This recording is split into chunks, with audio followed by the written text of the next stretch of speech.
तेरे जैसे लाख खड़े हैं मजनू आगे पीछे खड़े हैं। तेरे जैसे लाख खड़े हैं मजनू आगे पीछे पड़े हैं। रास्ता मेरा क्यों रोकता आते जाते है क्यों रोकता। डोली लेके जाएगा हो जिसमें दम गोरी तोरा उठा लाली के कसम भतार तोरो हम ही बना।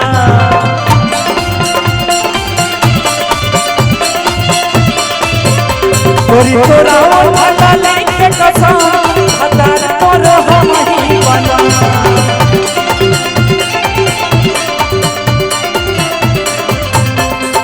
तेरे जैसे खड़े हैं मजनू आगे पीछे खड़े हैं। और रास्ता मेरा क्यों रोकता आते जाते क्यों रोकता। डोली लेके जाएगा हो जिसमें दम गोरी गोरी ओ गोरी तोरा उठा लाली के कसम भतार तोरो।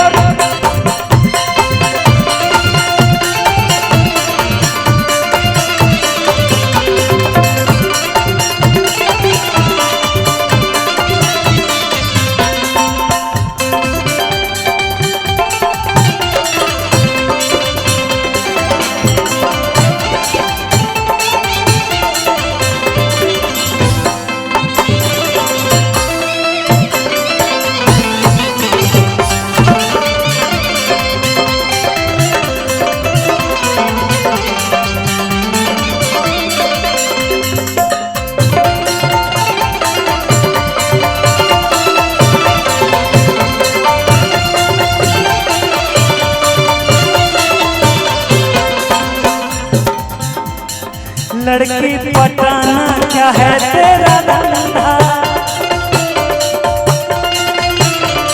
नियत से ही तुमको लगते हो बंदा।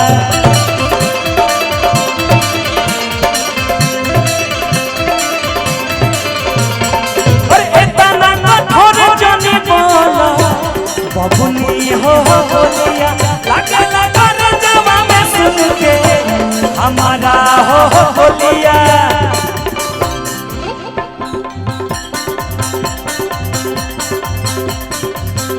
गोरी तोरा उठा लाली के कसम क्रिया खा के कहता है तहा नहीं खा के क्रिया खा के कहता है नहीं मनबू तारा माने के पड़ी काहे ना मनबू हम पंचायती करा देना अभी तो तारा माने के पड़ी। हाँ और का अरे तेरे जैसे खड़े हैं मजनू आगे पीछे पड़े हैं। और रास्ता मेरा क्यों रोकता आते जाते क्यों रोकता। होटल लेके जाएगा होगा जिसमें दम गोरी गोरी ओ गोरी तोरा उठा लाली के कसम भतार तोरो हम ही।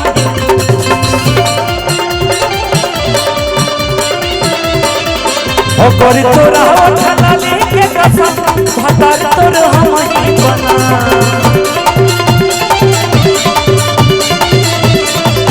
ओ गोरी तोरा उठा लाली के कसम भतार तोरो हम ही।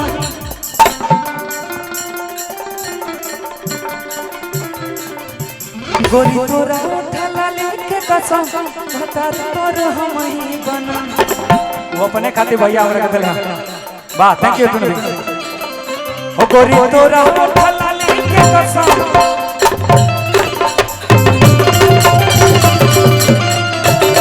गोरी तोरा उठा लाली के कसम।